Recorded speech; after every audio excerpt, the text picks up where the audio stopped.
Okay, everybody. I'm going to show you how I develop a collodion dry plate.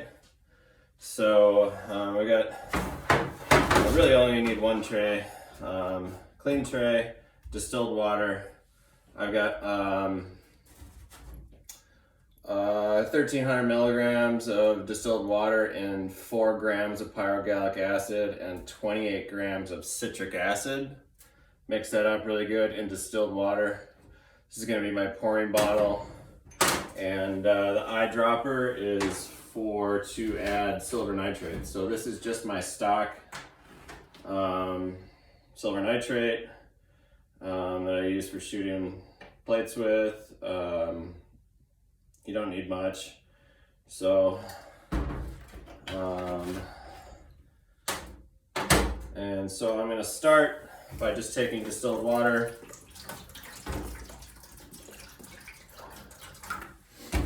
and just a splash of alcohol, Everclear. That's going to help clear the tannic acid out. So I'm going to go dark here.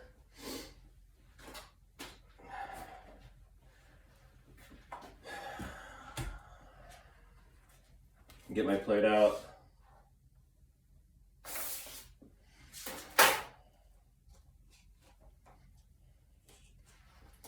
This was the exposure I made the other day. I've been excited to see how it turns out, hopefully.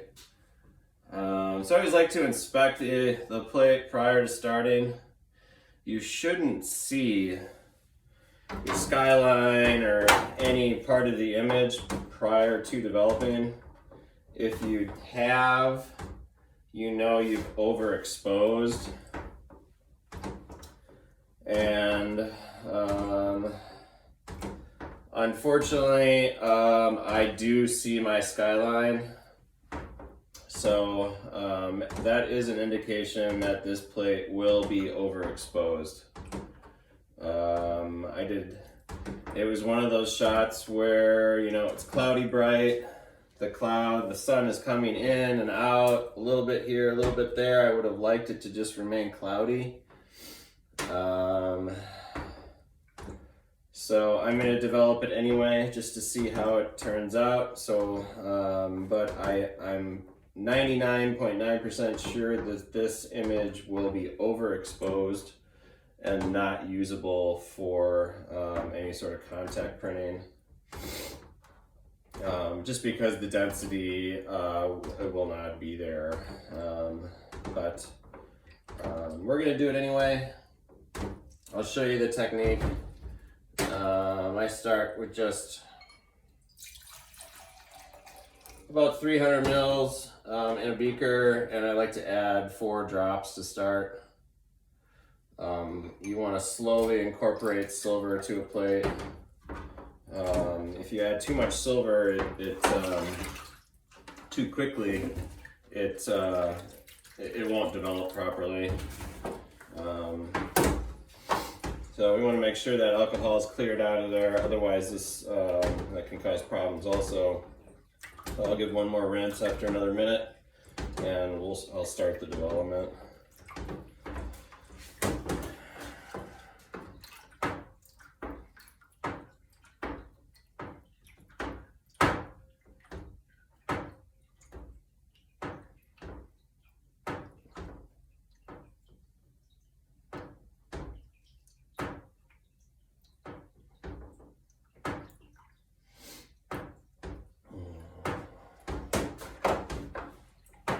You probably can't see this in the image, but I can see the skyline up here, the building from the chasing. The roof is there,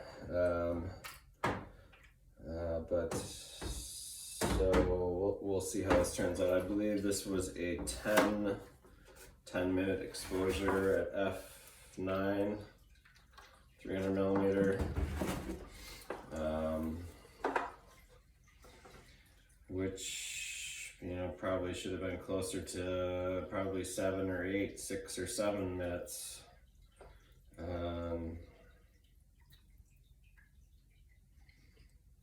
that's the thing kind of with dry plates. There's really no way to meter these shots, because for one, the plate is blue sensitive.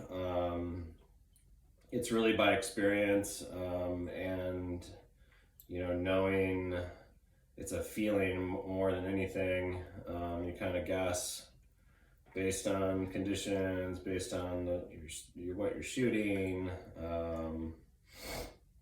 and how that aesthetic light is. It is really falling on the plate or falling on your face. How it feels to me is what I like to pay attention to.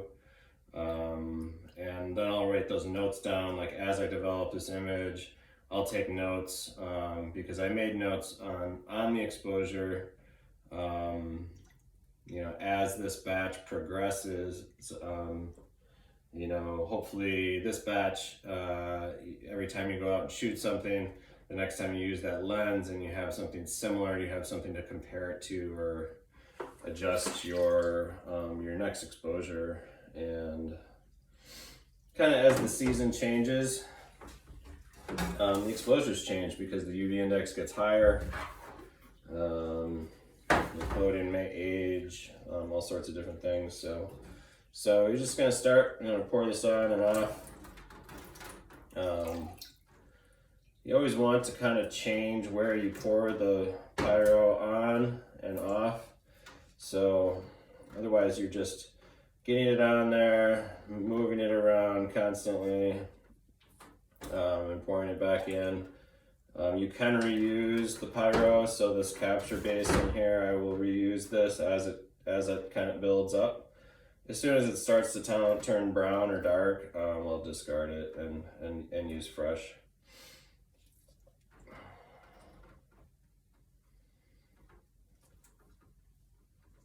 Now, I never really have had, you do want to be cautious of your hand. Don't leave your hand in the same place.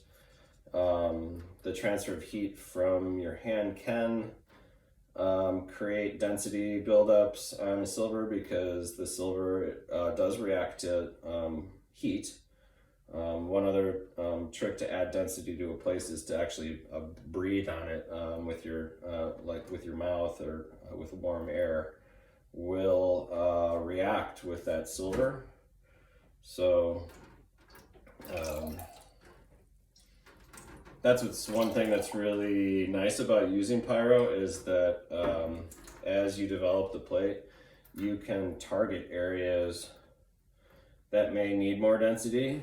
You can even use I'll use one of these little bottles here and really target a specific area that may need more density than other areas, which is a kind of a neat tool or trick. And that's just not something that you can access doing other things without redevelopment or with wet negatives or with tin types even, or amber types.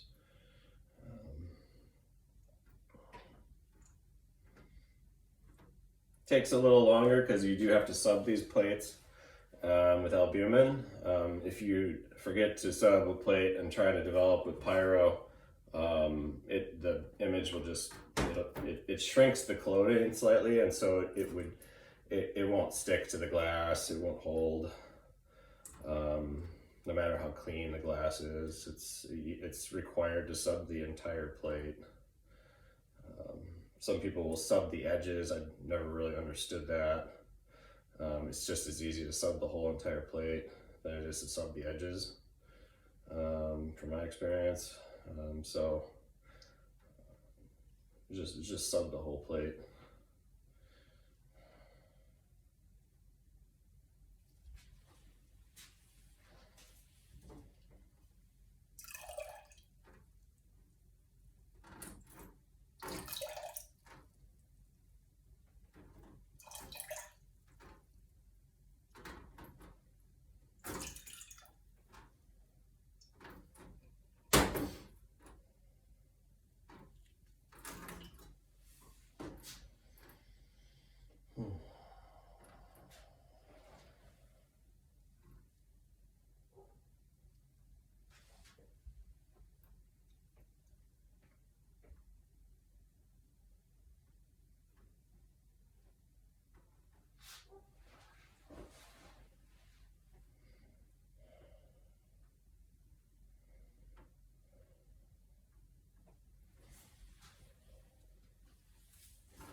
Another reason for even developing these plates that get, they get overexposed, or even if, if I were to find this to have damage, or maybe something may happen to the negative that would cause a streak. I could kind of see some buildup down here already starting to form. Just because it has an imperfection, I want to carry this. I've taken this image this far. I want to see as much as I can learn from it as possible. Because these do take a lot of time, but they are the ones that you can get that really turn out. Like, if I like this composition, I will definitely go back to this spot. I feel like it has a very strong, lots of great lines, good light right there right now, and it's a good subject matter. So, but seeing how the roof line is going to, light up, it is an interesting shot and a challenging one because of that. That's why I would prefer to have a cloudy, bright, constant day. So I can get that information and use to print after. But I get it. The main thing is just seeing what I want to learn as much as I can, even though I know likely that the likelihood of this being a printable negative is low, based on just being able to see that skyline ever so faintly before even starting to develop. I just know that that's kind of a signal that I've overexposed in the past. So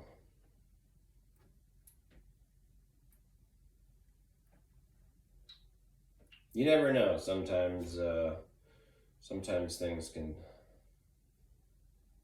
be different, but I have a feeling this one will be overexposed.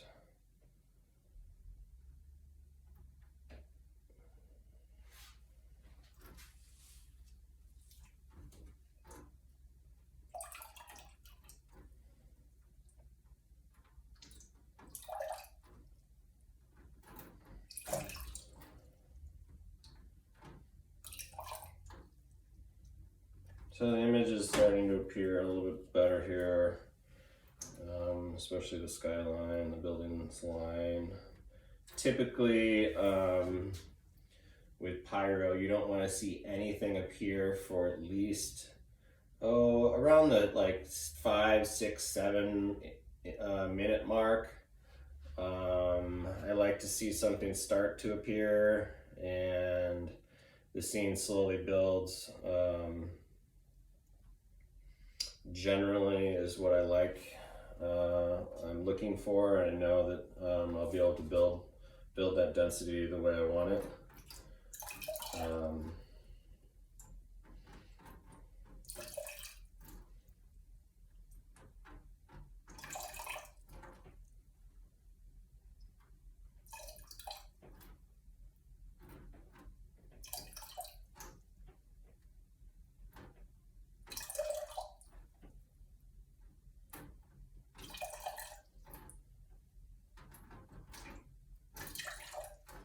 The other thing is that you don't want to pour, you don't want to get in the habit of pouring the developer. You always want to stick to the edges, because the center is always getting that developer. So if you're pouring in the center, you're going to get spots in the center. It'll have buildup.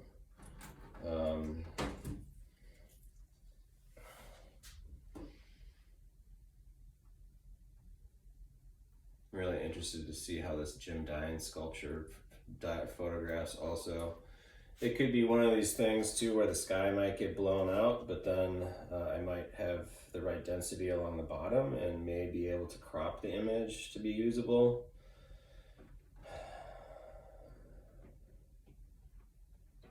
Since this was kind of like a weird, all of a sudden the sun started showing through, and made for a very hard exposure to get. Now I'm starting to see the ground. It's still very faint, so I'm still kind of hopeful a little bit that it's not too overexposed. I do see the sculpture that looks like there's going to be quite a bit of density on that guy. Too much, probably. I'm just going to set that aside and you reuse what I've used so far, add a little more silver to it. Again, just a little at a time. Give it a stir.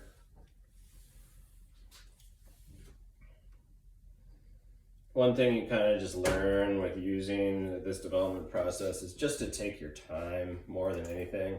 Like a lot of other things dealing with 19th century plates or photography, you really have to learn to control your breathing and your movement, and is one of the things I really like about practicing 19th century is how this time and place where you step into the dark room or when you're making really slows things down, your brain, and if you focus on a single thing with all your attention, because you just learn. I mean, you have to learn how the ways you can fuck these plates up, basically, and you know, one of the biggest things is just learning to control your breathing and your actions steadily, because those niceties and those techniques and handling of the plate do make a difference in the end product, and not to mention, completely preventing from, totally trashing the image altogether, which, inevitably does happen. And,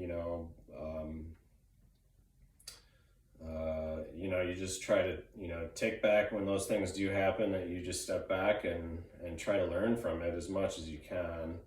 I always like, whenever I go and speak to students, or at the university here in Madison, failure is an opportunity to learn, for as far as I'm concerned.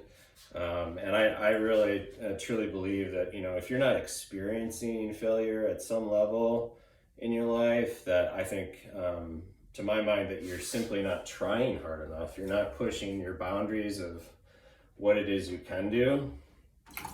And to me, failure is a signal that I'm pushing my boundaries of what it is that I can achieve or what it is that I can make.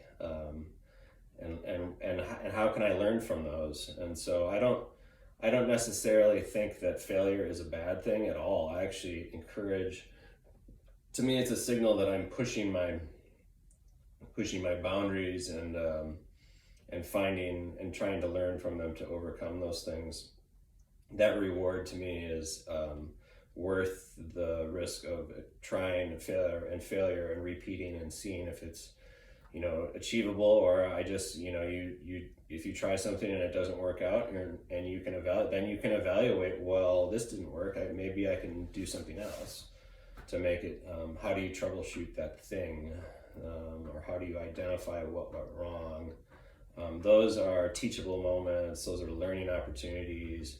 That, to my mind, is a signal that I'm challenging my abilities and my art or my craft, and I welcome that in many things. It's a hard thing to teach, because people are so afraid of failure. But I really truly believe, if you're not experiencing failure, that you're just simply not trying hard enough. You're doing something that no one who has ever done something new was just doing it perfectly right out the gate. So making 19th century images and handmade things, there's a lot to learn. And so that's why one of the reasons I like to show when I come into the darkroom different things that I'm doing, because there's subtle techniques, there's subtle ways of handling or making, and to take that information and be able to apply it possibly to your own practice, or even just getting some insight on something that you might want to do. I think is a good thing from everyone. Making as a maker or as an artist, making is should be a community of people, or has a community and a connection to others, and that's a strong lesson to teach, again, another teachable moment for I think us all in life. We should always be learning. We should always be striving to find new things, and that the echoing of that practice to our children and to the community can give so much more than just the art alone. And it may be that one thing that gives someone the courage to step out and try something. They may fail, but hey, that's like the most important thing is getting out and trying something, and what is it you can learn from it. I oftentimes have to remind myself, how fortunate I am to be able to continue to create and finding different ways to engage, and it can be a challenge sometimes, and that's okay too. To just remember, as a maker, it's okay to take a break. It's okay to, not feel like you have to make something every day. Let the inspiration come naturally. Get out and find things. Be inspired by others. All that other stuff. Because ultimately, if you don't have the drive and the connection with others, and feel the work that you're doing, it'll be translated in the work in the end, and it'll just kind of fizzle out. So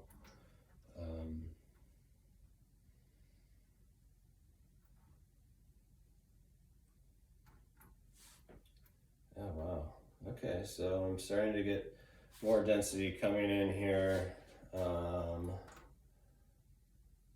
What I originally thought was the sculpture was actually not. The sculpture is over here. What am I looking at there that's so bright?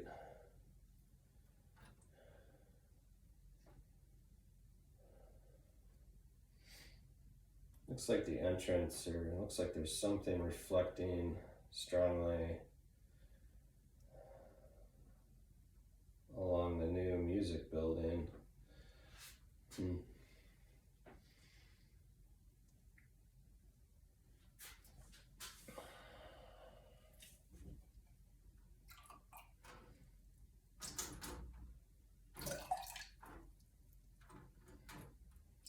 I'm hopeful. This was the kind of the when I was looking at composing this image, and the sun started to come out, too bright on the outside and underneath this overhang, is whether or not I can get enough exposure to capture or register anything in the shadow and the shade. That's why it would be nice. Ultimately, this image would be cloudy to cloudy bright and exposed, because that difference, or that differential from the outside to the inside, would be attainable.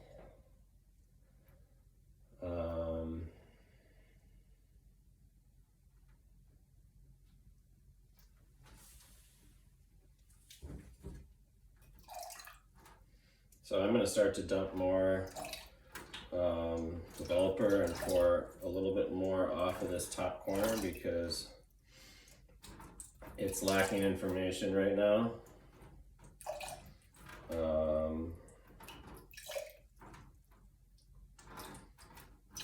And it needs something here in order for the image to work, possibly at all.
There's this idea of including a little bit of heat to this area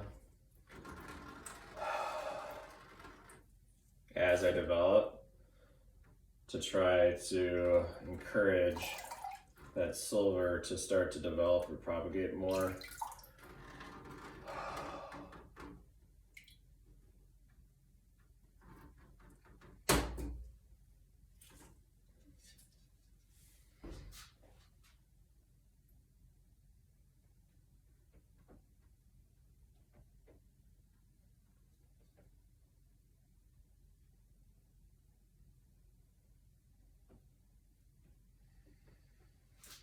Otherwise, I'm actually really liking how it's looking right now. I can get a little information underneath that side. It would be nice.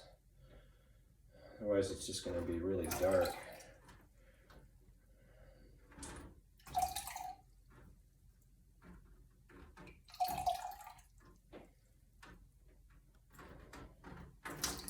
Starting to get a little bit along the roof line. It's starting to appear.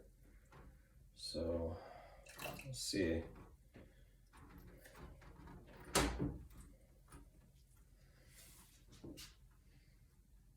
Slow and steady is the key with these, is kind of, you don't want to add more silver, too much silver, and feel like, because you can always continue to build, but if you add too much, it'll just clog your blacks up, and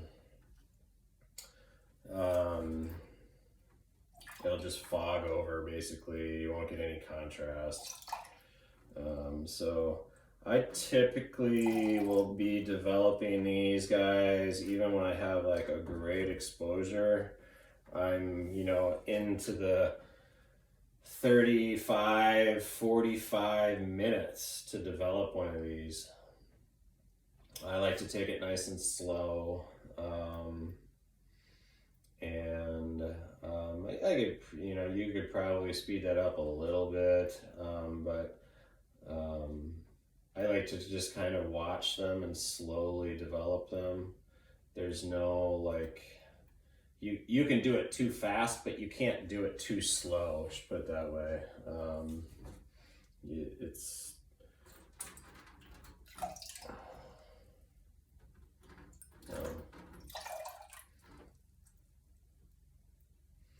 I do expect this image negative to be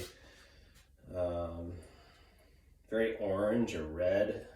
I don't expect this to get a dark, deep density. Lots of detail. Hopefully I can get it enough density to be able to carve and print.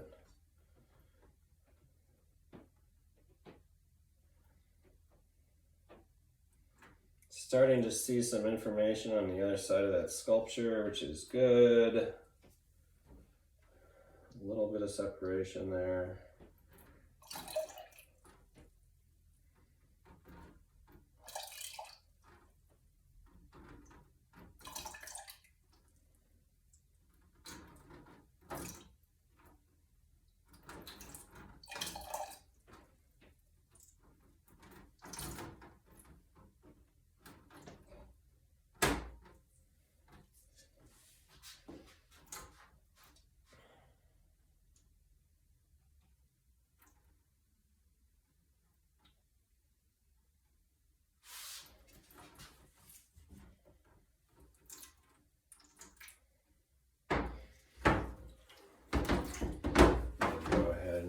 Get some fresh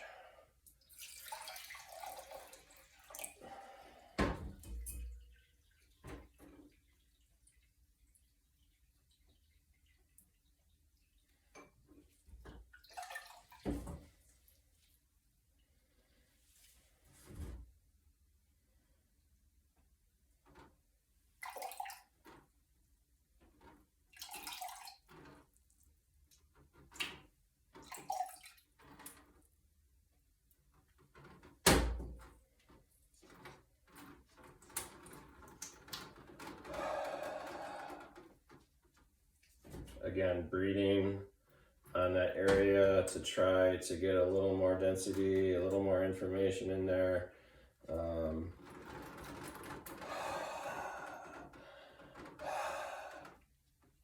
To start to show.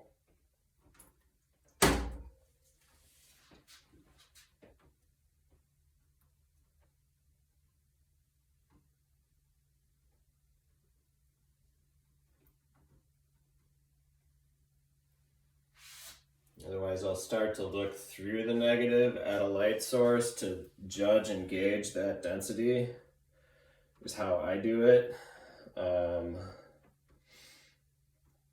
And you're kind of constantly looking at the void areas of the black to see how it's... So I'm looking through the negative to a light source, and again, it's kind of experience of like, well, that's not dense enough.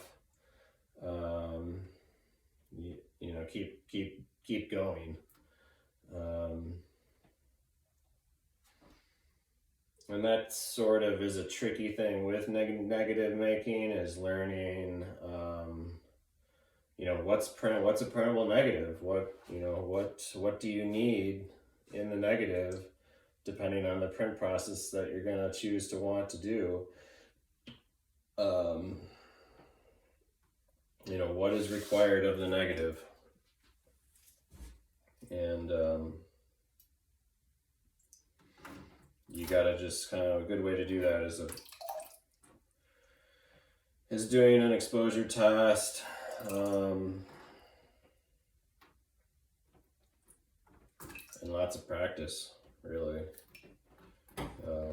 That's where taking a workshop or learning from someone who, you know, has years of experience will save you a lot of heartache and headaches and disappointment, really, in your image making.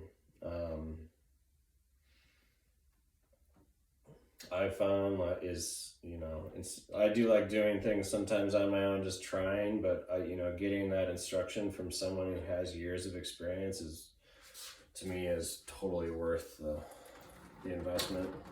If you're going to spend the time and money to, you know, get the equipment, and the investment in your time alone is the most valuable thing, of course, but you know, that transfer of knowledge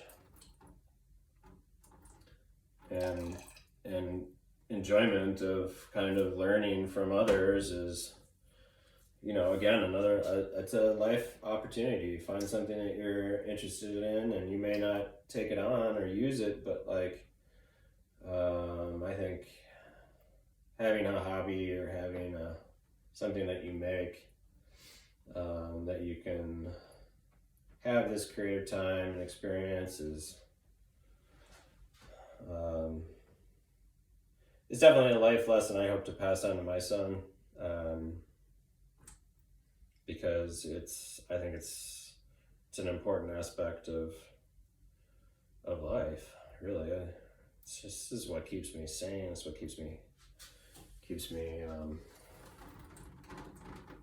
motivated.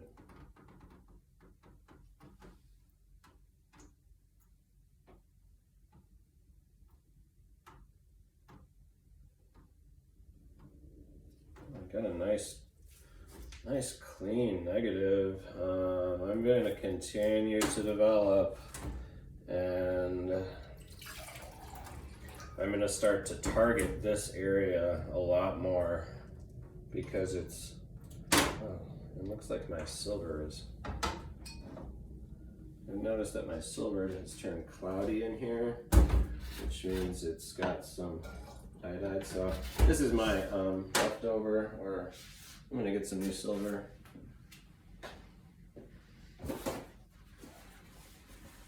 It's had some contaminant in it, probably from the probably from the dipper, is my guess. And this container is kind of filthy also.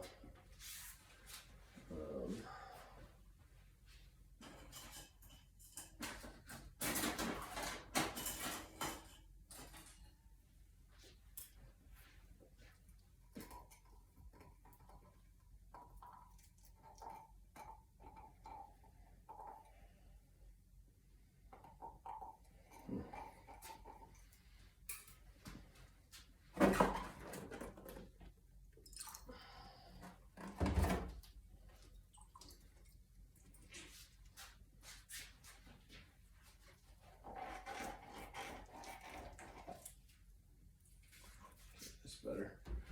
Cleanliness with all your chemicals and handling is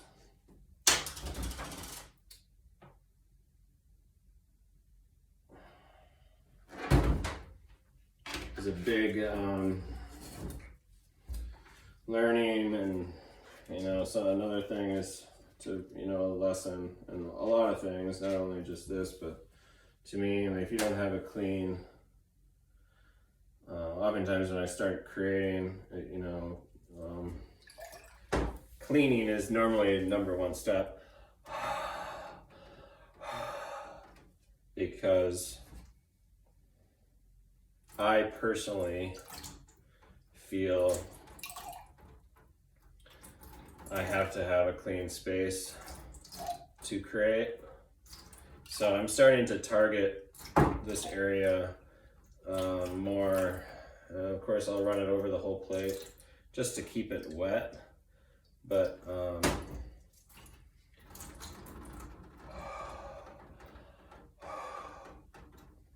I'm starting to see the texture in the roof, which is good, and if I feel like if I can get that to get some density so it will be visible,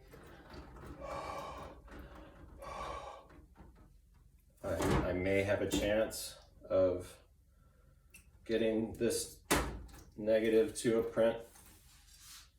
the print stage.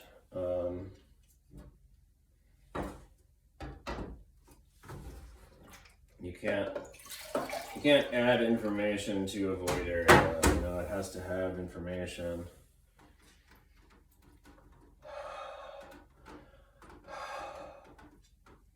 So I'm adding heat and direct silver or developer into those areas, targeted.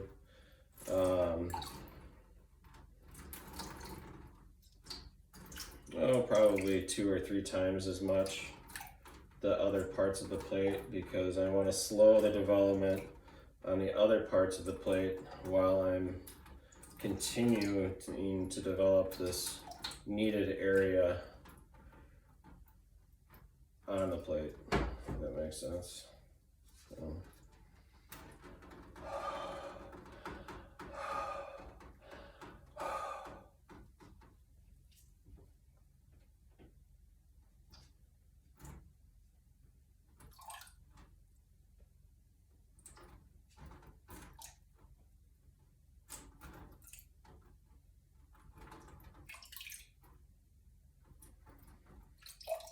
You can even just like pour it straight on there and off like this.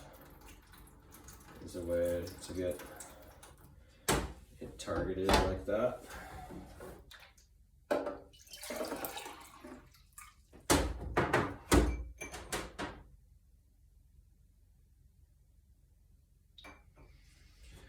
Add a little more silver.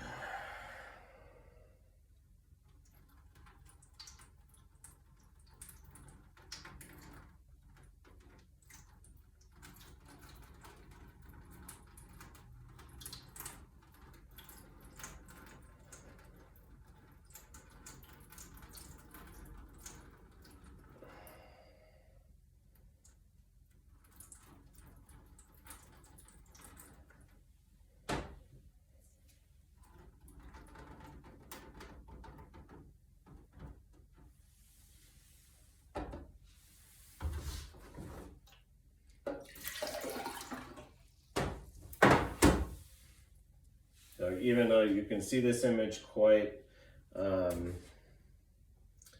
vividly, you can see it, but just from experience, I know that there's not enough density there. It's too thin.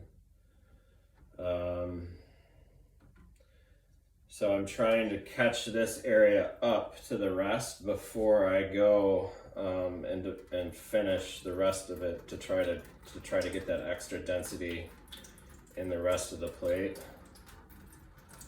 Otherwise this area will just kind of be left behind and won't show anything.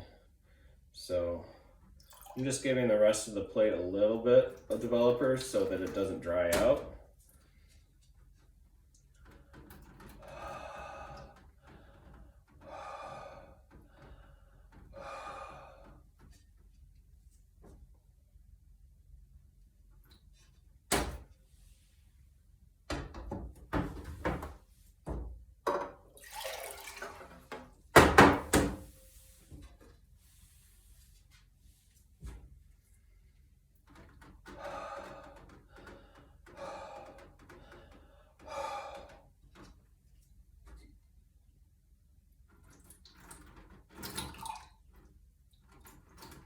The other thing that can speed it up is it's very physical, so it likes this bombardment of development, and having it be very physical where it's running across the plate like this aids in the development, encourages it to build.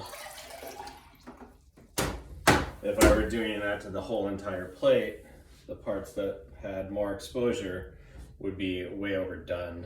So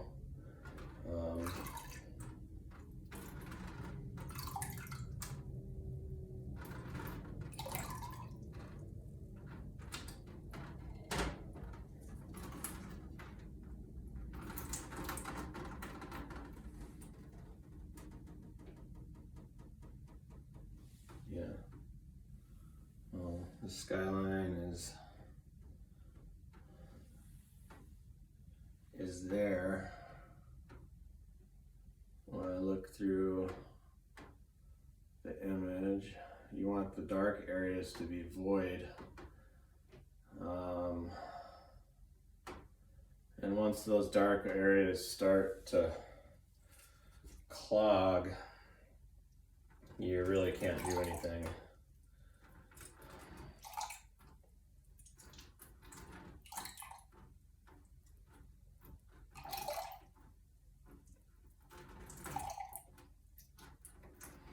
I love the way this floor looks, and the ceiling, the materials, the lines here are just really beautiful.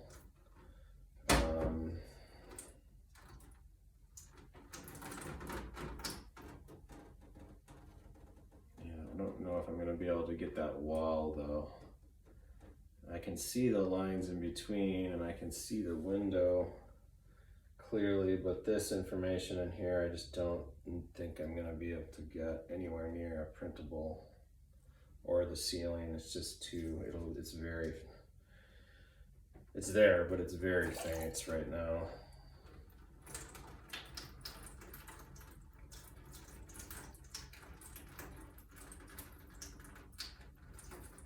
I'm gonna keep trying.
Once the snow melts here, it's really one of my favorite times to shoot is in the early spring and well, in the late fall, I suppose, too, after the foliage turns, just because greens just don't do, collodion doesn't see green at all, no matter how much you expose it. It just doesn't see that spectrum, and so I really like it before the trees have any leaves on them.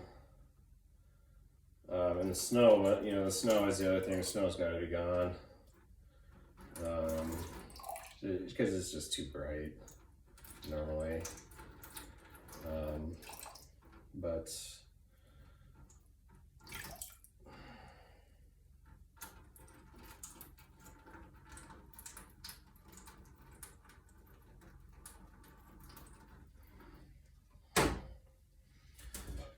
I'm gonna try to get that. This may be usable. We'll see.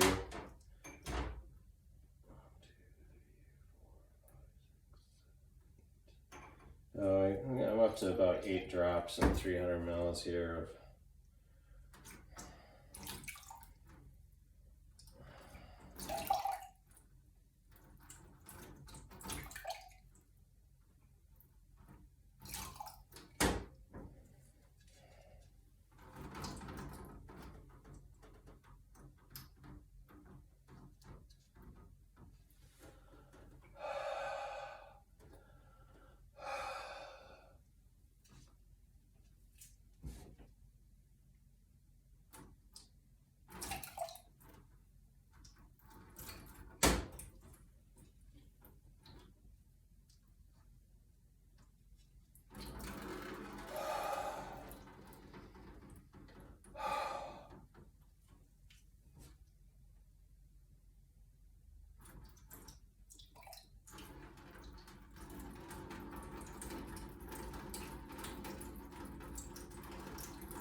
I would say the skyline is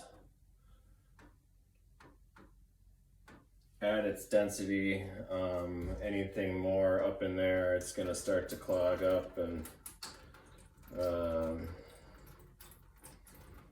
same with the floor. So I'm trying to get the development, this density in this right hand side of the negative up to make this image work.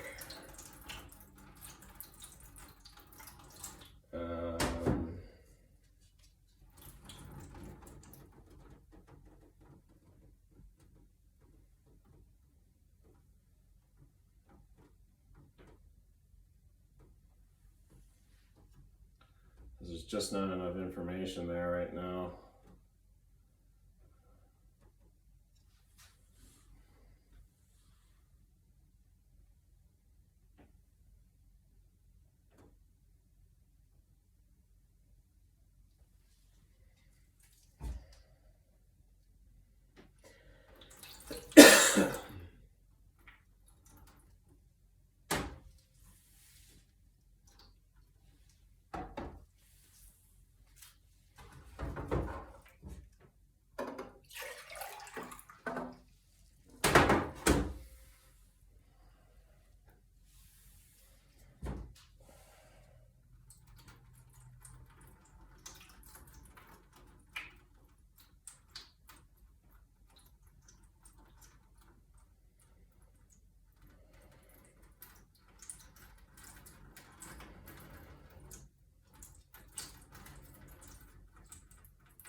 This is where that kind of patience and kind of just knowing that, well, if I continue to develop the whole plate, the highlights will just start to blast out any contrast I have over there right now. And so I'm trying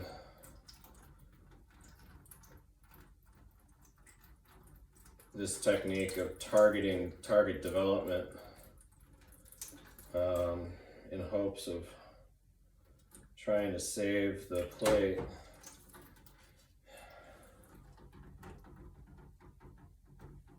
Because it looks great otherwise. Just needing a little more oomph underneath.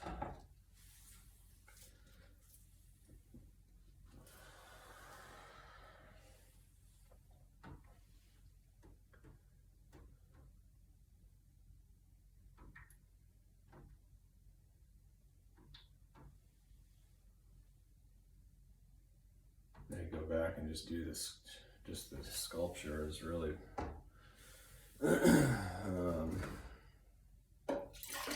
profound. Jim Dine.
it is getting better.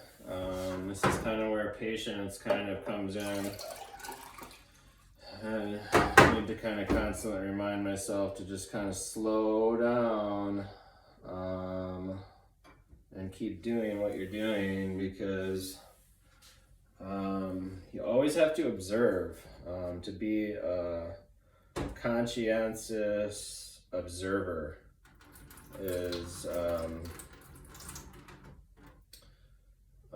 I feel like a technique or a skill that is one of my strengths. Is kind of, I'm always observing. I think as photographers, it's kind of one of the things that's, you know, everyone loves doing, you know, while people watching, but with making, it's, you know, you're kind of observing what it is you're doing and evaluating, constant evaluation and observation.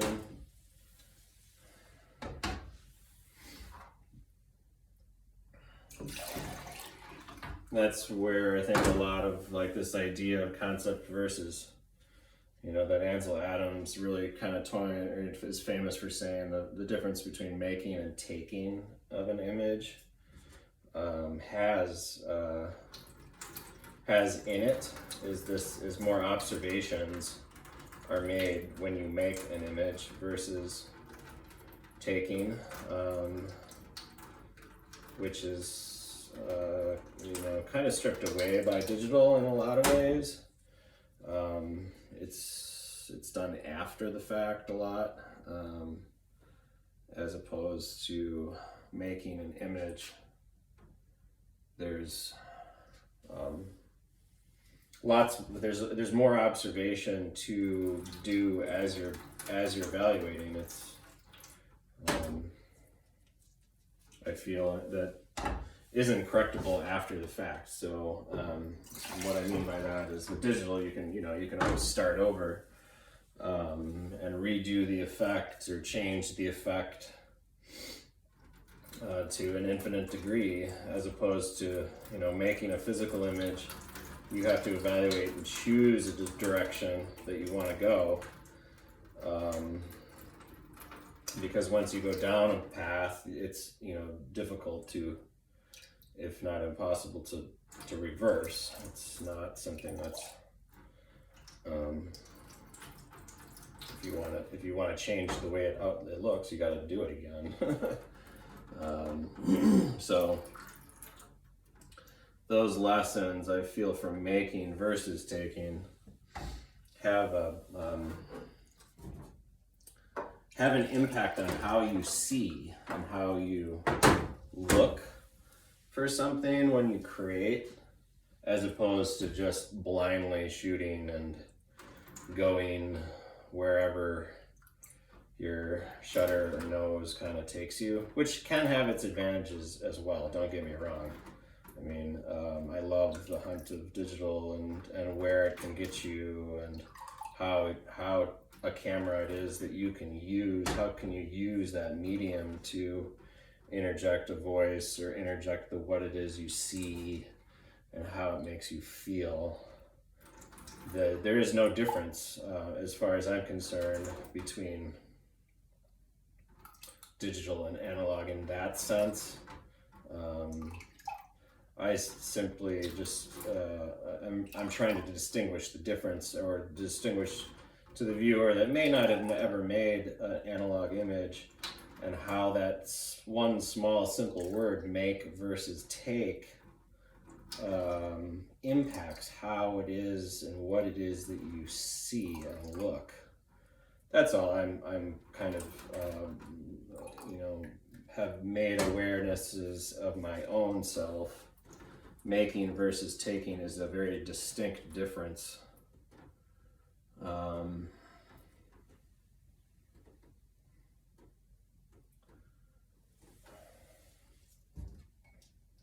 Yeah, no, this might end up looking really nice. I'm going to continue doing this because it is building density behind that sculpture, and it is adding. It's going to continue the image across if I can get it to a point where it's printable. It's just gonna take some time and a lot of development pores here, I think. Keep getting little glumps on there.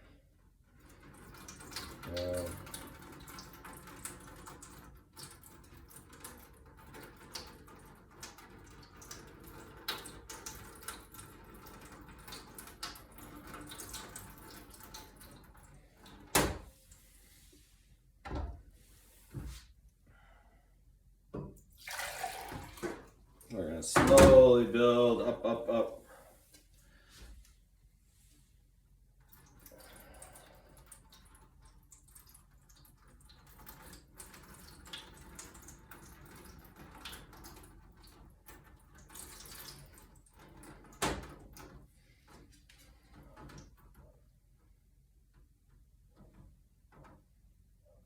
Yeah, I definitely don't need any more exposure into the sky. The floor looks really nice right now, nice and bright. It's really just that top corner. If I can get a little more density in, I think I might have a nice image here. Again, I'm going to go back to using a little bit of heat by blowing on it.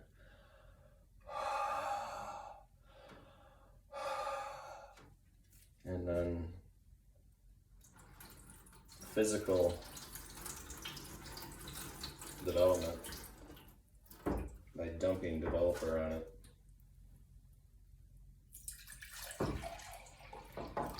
And repeating.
heat, a little more energy, and a little more silver.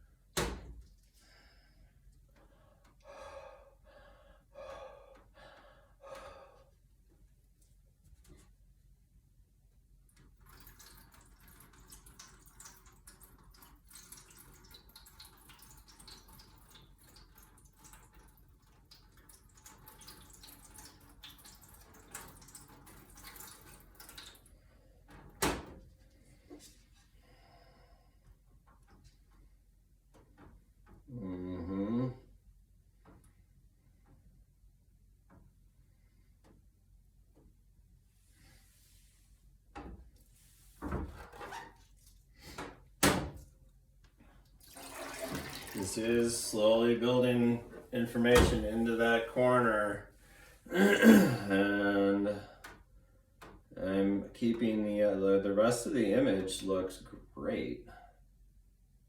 So if I can get it there, I'm gonna keep doing this.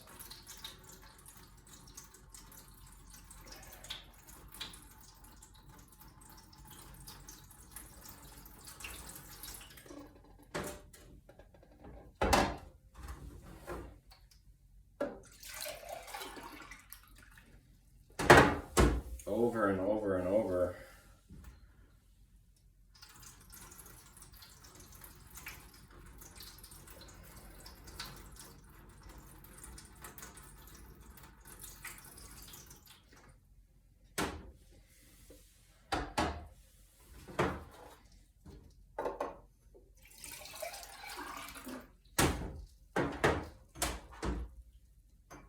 Add a little more silver.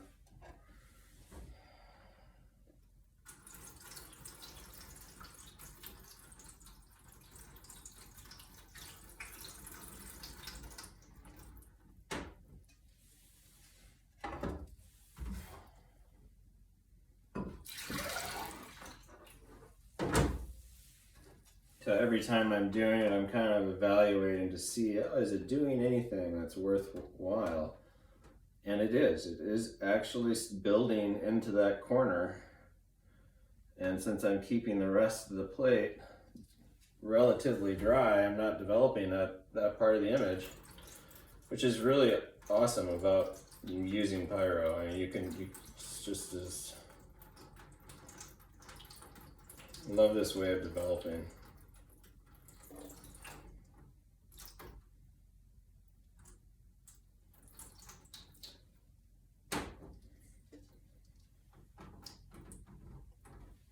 Yeah, I think that's there. I think it's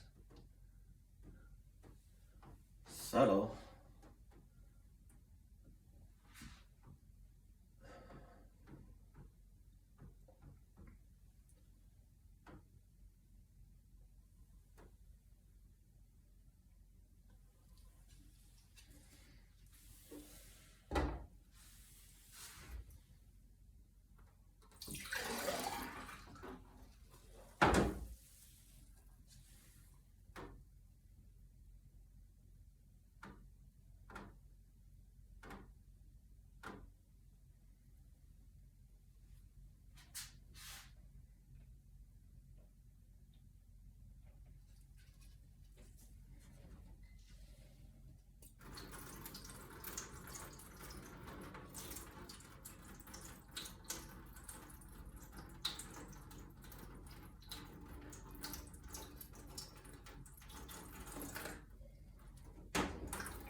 I love how architecture looks with collodion. It just has a very surrealistic look.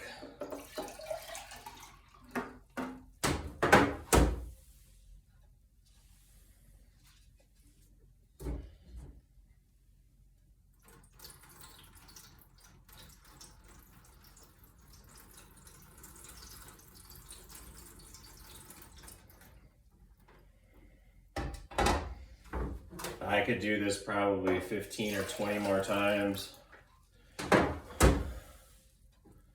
So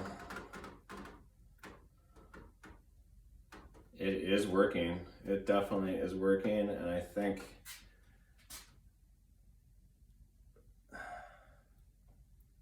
we might have a really nice printable negative here by the time we're done.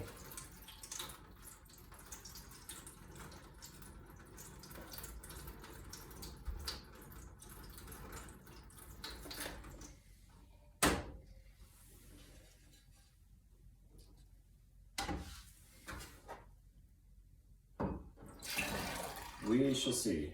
I'm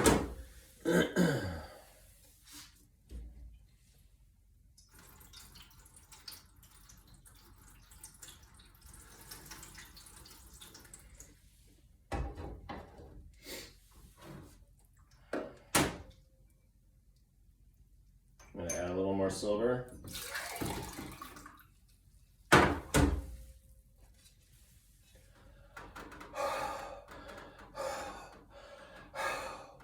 Hit that area with a little heat and develop.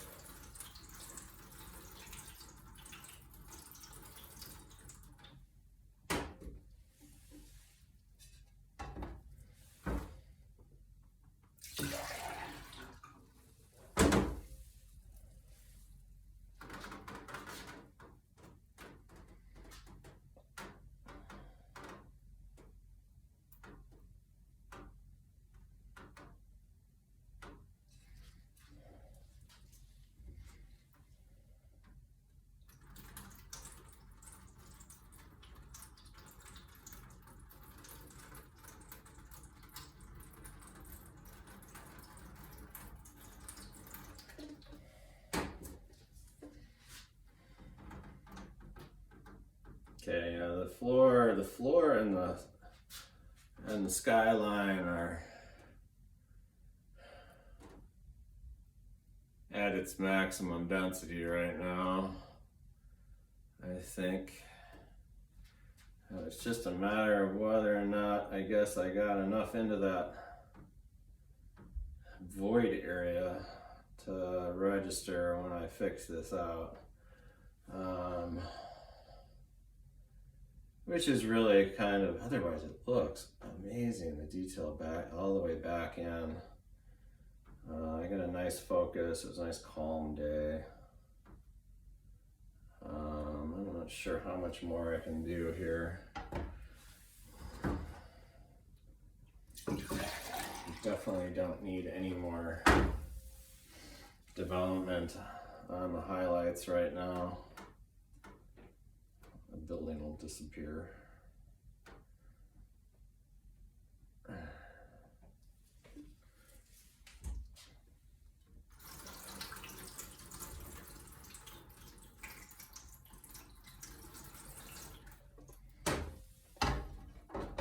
I'm going to try to keep this hyper targeted. Continue.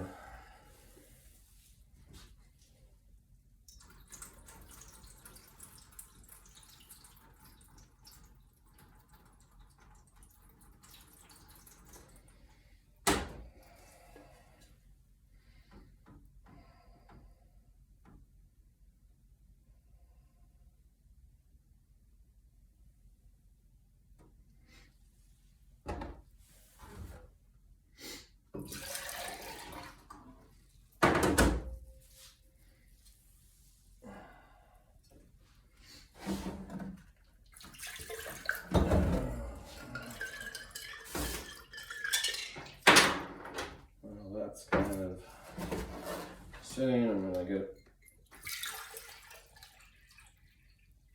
my fix going here.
is I almost dropped the plate. So again, another reminder to slow down.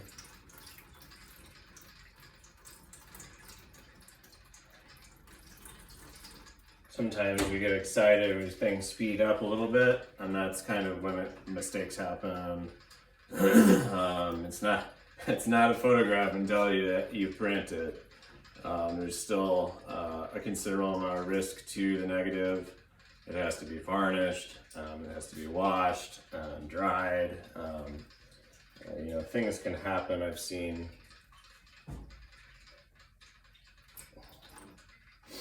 things happen to negative sometimes in that stage between drying and varnishing. There's risk and peril to any number of things breaking. The varnishing can dissolve the collodion, this sort of thing. You make enough of these things, you'll run into those problems occasionally from time to time, and that's the worst when you get a really great plate and it doesn't make it to the print.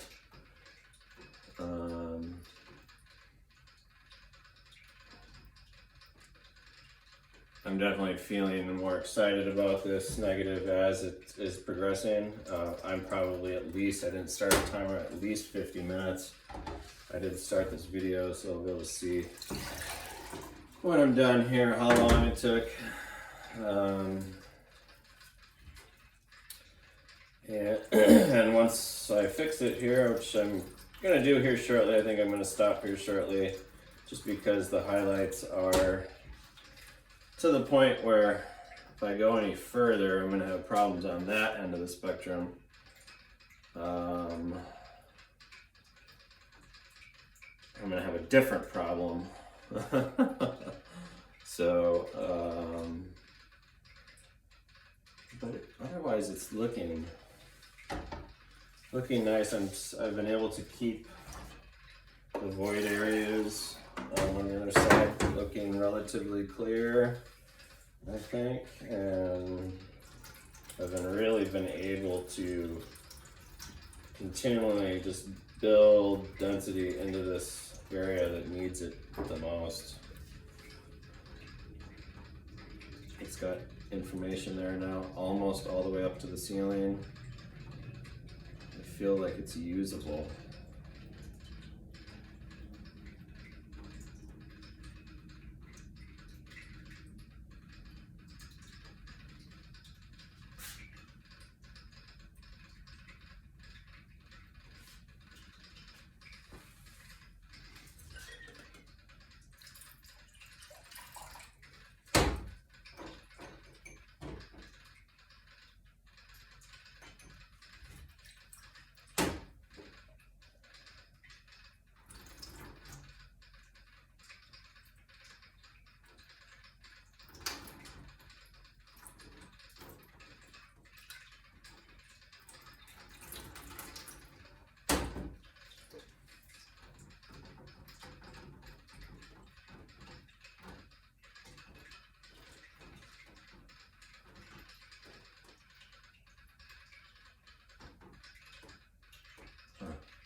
I'm gonna stop it there.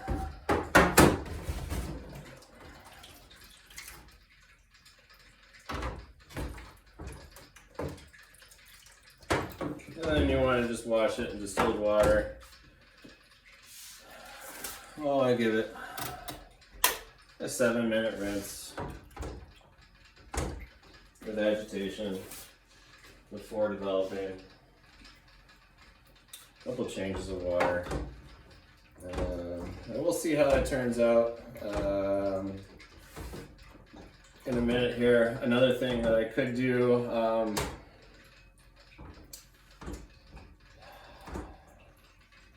is to sun this negative. You can add density to negative by sunning it before fixing.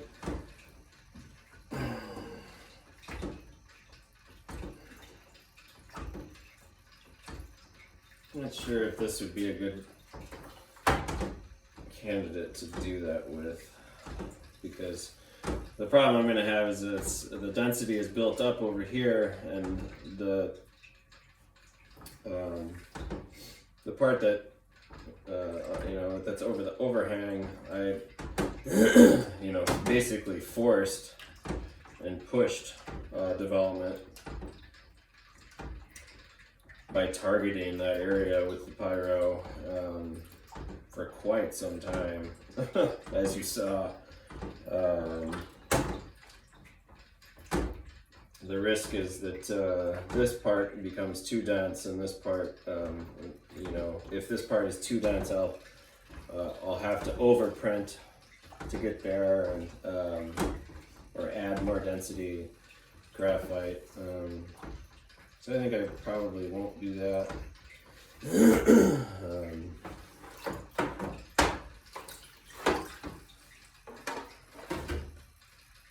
But you can start to see, so there's a void areas here, which is good. I'm gonna get blacks in there.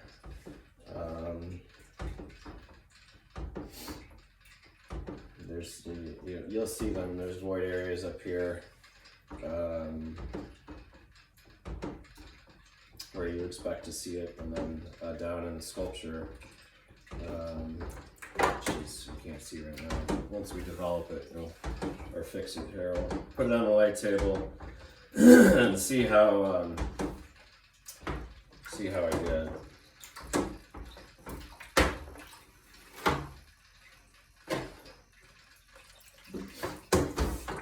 I do expect the negative to be reddish.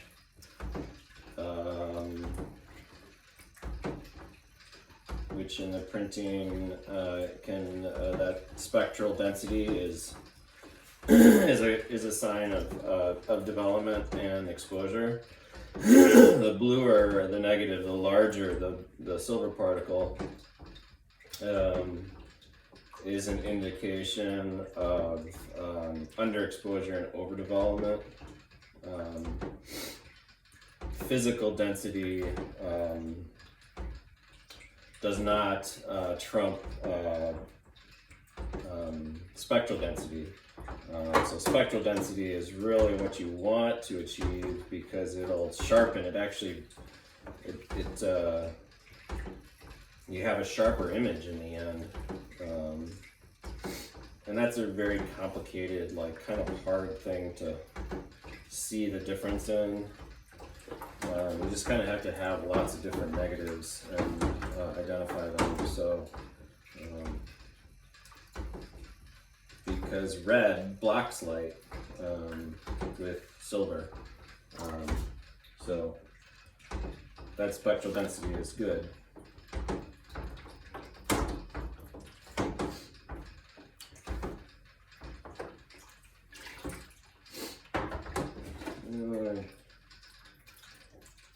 Couple more minutes here washing, and then I'll fix it. Turn the light on here.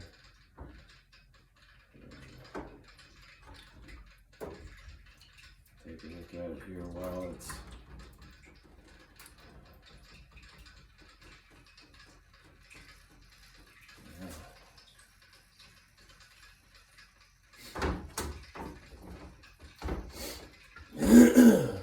I think I should be able to do something with it as a print. And guessing it'll be on the docket for the next round of carbon printing. It wouldn't be a candidate for salt or albumin. It doesn't have the density required to do either one of those.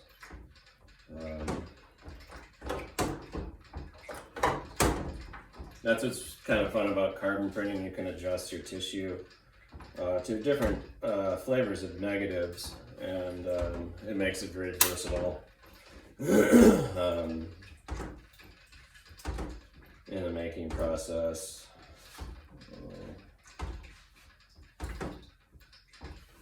Okay. I'm gonna go ahead and get the fix here.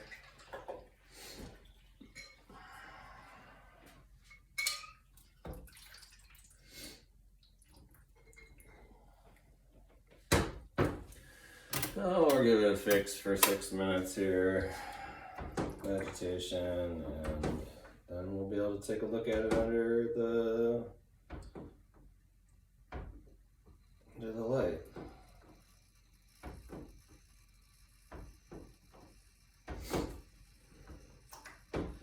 Hopefully I didn't overdo it.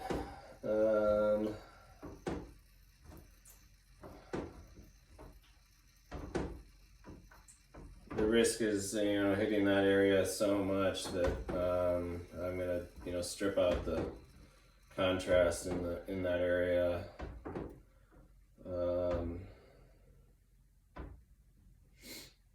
Which we'll see how it looks. There is something I can use, a farmer's reducer, to target that area to try to pull info out.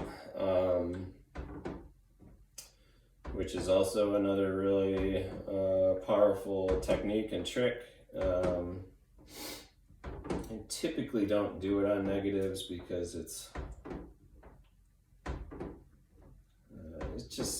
a tricky thing to do, but with positives it's a real great tool for thin types or amber types.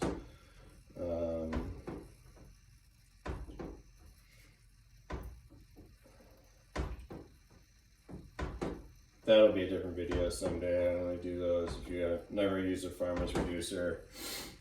It's a really powerful tool for making and for saving plates, or creating, in that matter. I've made plates using a farmer's reducer that would otherwise be disregarded or thrown away, or have even made pieces with the intent of using the reducer or farmer reducer to create an aspect or an element in the image, which I can show.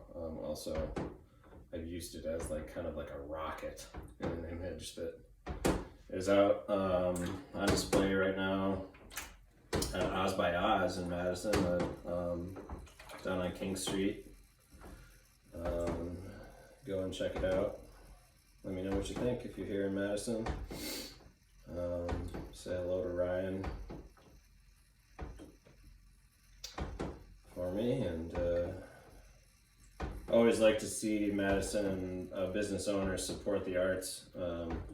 They have a choice to engage their audience and to create an environment that is compelling and worth being in, and there's lots of different ways to do that.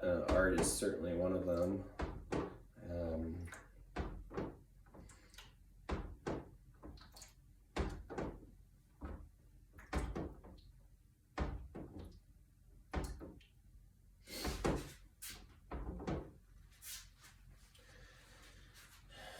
Okay.